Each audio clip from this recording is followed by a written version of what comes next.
He survived war. He survived Jim Crow. But even at 72, he still had to survive this. It started as any other afternoon. The sun sat high over Baton Rouge, Louisiana, casting long shadows over the cracked sidewalks. The air was thick with the scent of fresh-cut grass and the distant sizzle of barbecue from someone's backyard. 72-year-old Raymond "Pops" Lawson shuffled down South Foster Drive, a brown paper bag tucked under one arm. His other hand gripped a worn-out cane, a reminder of the war injuries that never quite healed. Pops had lived in this neighborhood for over 3 decades. He had seen it change, watched kids grow up, seen businesses come and go. People knew him. The mailman, the grocery store clerk, the kids who used to ride their bikes past his porch and wave. Pops was a fixture in the community, a quiet, respected man who had served his country, raised a family, and buried a wife. But respect wasn't something you could wear like a badge, not in the eyes of a man who saw only what he wanted to see. As Pops neared the corner of Jefferson Highway, the crunch of tires on asphalt made him glance over his shoulder. A black and white police cruiser had slowed to a crawl. The driver, a young officer with a buzz cut and mirrored sunglasses, was watching him. Pops had been here before. Different decade, different uniform, same story. He sighed, shifting the bag in his arms, and kept walking. But the car didn't move. A second later, the siren chirped, cutting through the warm afternoon air. The voice that followed wasn't a request. "Hey, stop right there!" But Pops had done nothing wrong. So why did it feel like he was back in a country that never truly welcomed him home? Pops came to a slow stop, his grip tightening around the paper bag. His heart wasn't racing. He was too old for that. But there was something deep in his bones, something he had carried for years, that told him this wasn't going to end well. The cop door swung open, and out stepped Officer Sean Daniels, mid-20s, fresh out of the academy and walking like he had something to prove. The way he adjusted his belt, squared his shoulders. Pops had seen it before. Young men like him didn't ask questions. They assumed. Daniels approached with heavy boots on the pavement. "What are you doing in this neighborhood?" Pops raised an eyebrow. "I live here." Daniels gave him a once-over. The old jeans, the faded Vietnam veteran cap, the heavy boots that had seen more battles than the young officer ever would. He didn't look convinced. "Where?" Pops nodded toward the block ahead. "2 streets over." Daniels let out a dry chuckle, shaking his head. "You got ID on you?" Pops exhaled sharply. He had been here before. This script, this tone, the way Daniels stood just a little too close. "Son," Pops said, shifting his weight onto his cane. "I'm 72 years old. Been living here since before you were born. Why don't you ask somebody? Go knock on a door." Daniel's jaw twitched. "That's not how this works. I asked you a question and I expect an answer." Pops studied him. The kid had that look. One bad decision away from making this worse than it needed to be. "Groceries," Pops said, shaking the bag slightly. "Walking home. That enough for you?" Daniels took a step closer. "Not really." There it was. That shift. Pops knew it was coming before Daniels even reached for his radio. "Dispatch," the officer said, pressing the mic near his shoulder. "Got a suspicious individual on South Foster. Older black male, possibly loitering, claims he lives in the area. Gonna need backup." Pops's stomach tightened, but his face stayed calm. But this wasn't about loitering. This wasn't about ID. This was about control. And Daniels wasn't done yet. Pops set his jaw, adjusting his grip on his cane. He had been through war. He had been through Jim Crow. He had fought battles on foreign soil only to come home and fight another one just to be treated like a man. But here he was, at 72, explaining himself to a kid who didn't know the first thing about respect. Daniel's hand rested on his belt. Not on his gun, but close enough to send a message. Minutes passed. Then came the second squad car. Two more officers stepped out, both older than Daniels but just as rigid. Pops recognized that look too. One part boredom, one part annoyance. The kind that said they didn't really believe there was a problem, but they weren't about to correct one of their own in front of a civilian. "Sir," one of them said, glancing between Pops and Daniels. "You live around here?" Pops swallowed his frustration. "I already told him I do." The second officer sighed, shifting his weight. "Let's see some ID, then we can all go about our day." Pops patted his chest. His wallet wasn't there. His stomach dropped. It was on the kitchen counter. He had taken it out to check some old VA paperwork and forgot to grab it before heading out. He turned back to Daniels. "I don't have it on me," he said slowly, "but I can tell you my address. You can check your system." Daniels smirked. "Convenient." Pops exhaled. "You can call my neighbors. Ask." "Turn around." The words landed like a hammer. Pops stiffened. "For what?" Daniels stepped closer, the weight of his badge making him bold. "I'm detaining you for further questioning. If you got nothing to hide, you'll comply." Pops's fingers curled around his cane. The second officer hesitated. "Daniels, he doesn't have ID. Could be trespassing, could have warrants. I'm not about to let some old man lie to me and walk away." Pops's jaw clenched. He had ID.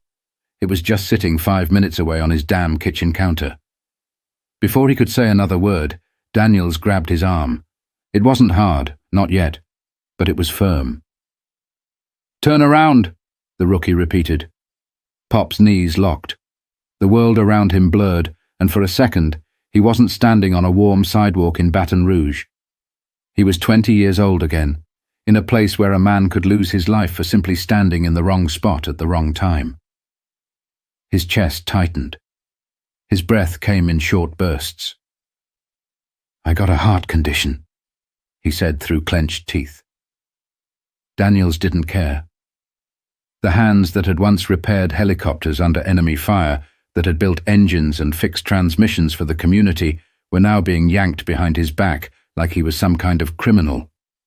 His cane fell to the pavement with a hollow clatter. The second officer took a small step forward, uncertainty flickering in his face. "Daniels, I don't think we need to." "Stop resisting," Daniels barked.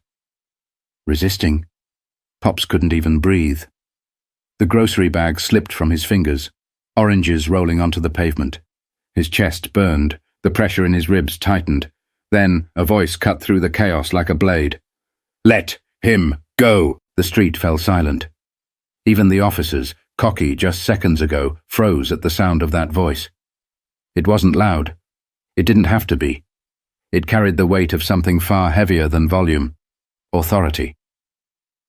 Officer Daniels turned first, his hand still gripping Pops's arm. His smirk flickered just for a second before snapping back into place. "Sir, step back. This doesn't concern you."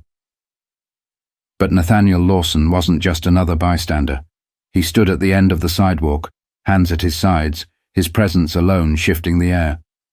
Broad shoulders, sharp eyes, the kind of posture that only came from decades of training.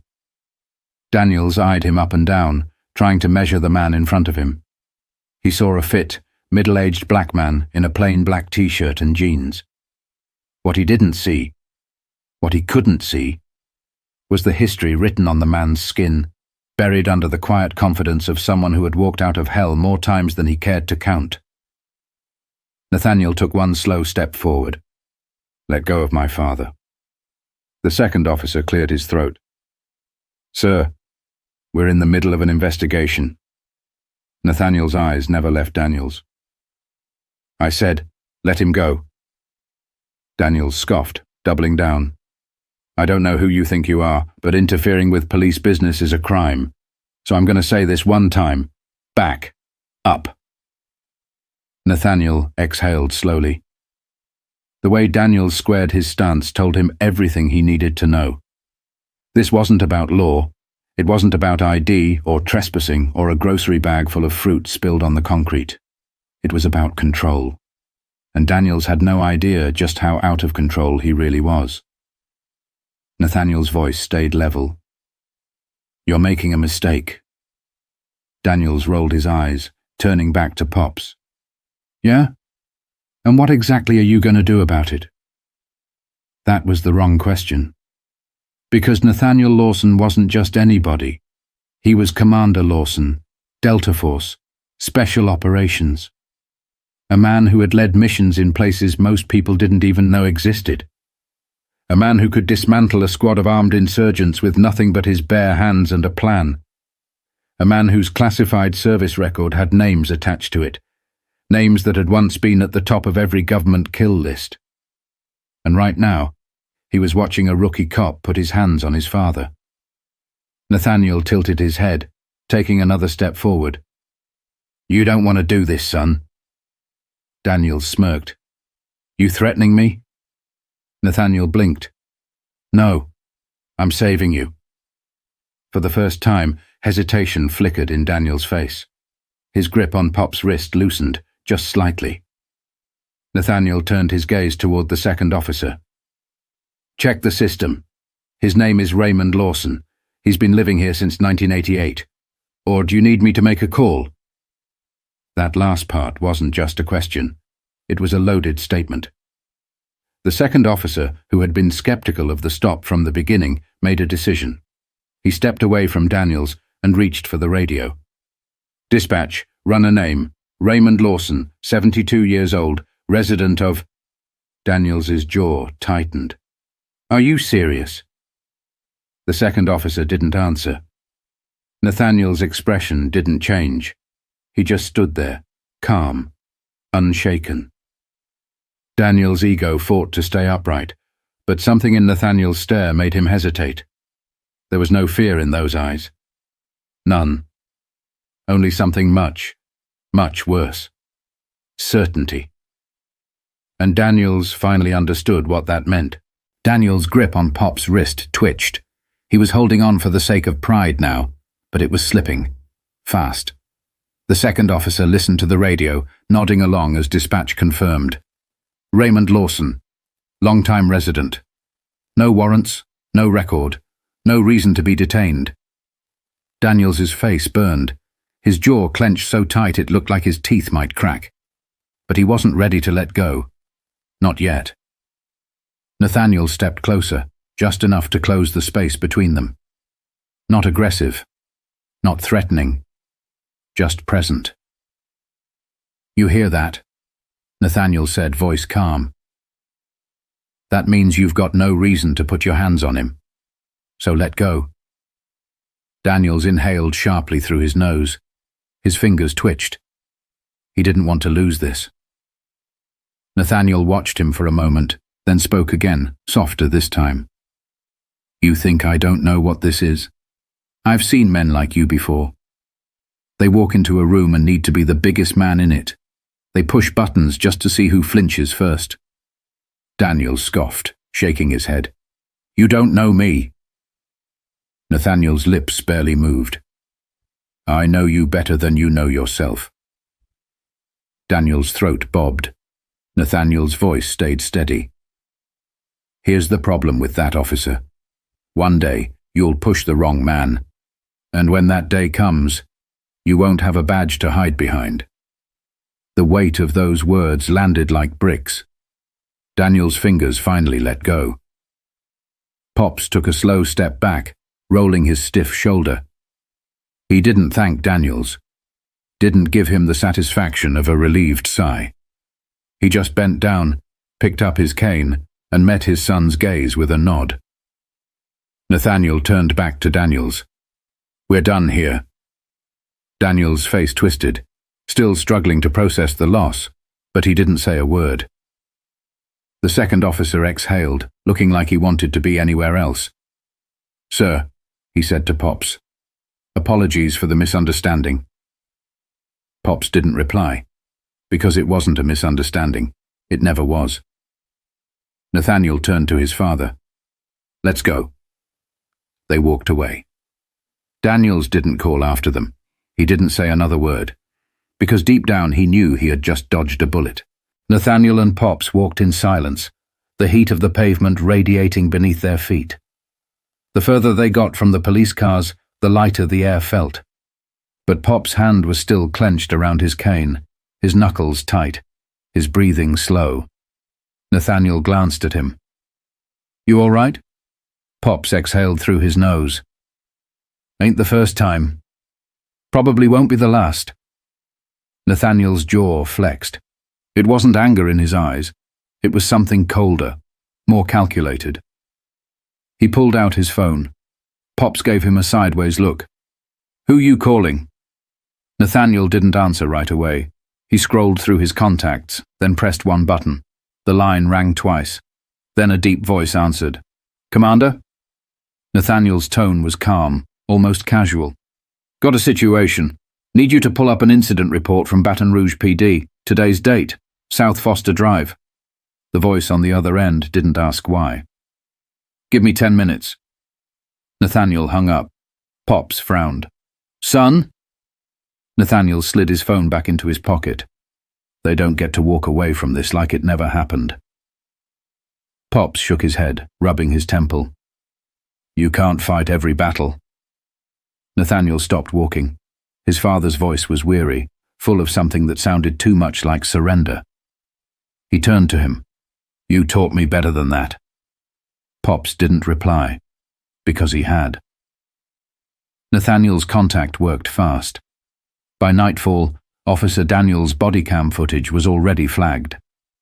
By the next morning, an internal investigation had begun.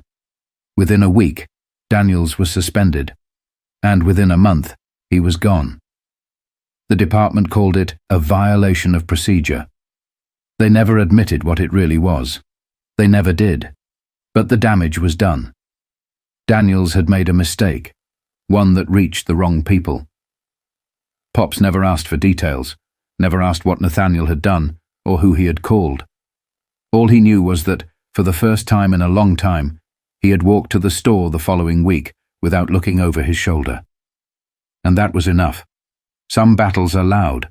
Some are fought with fists, with fire, with force. But others are fought in silence, with patience, with strategy. And sometimes, the most dangerous man in the room isn't the loudest one. It's the one who knows exactly when to strike. Respect is not a request. It's a requirement. And if you can't give it, don't be surprised when the world makes you pay the price. If you believe respect should never be optional, if you know that justice is more than just a word, share this story. Because silence never changed anything.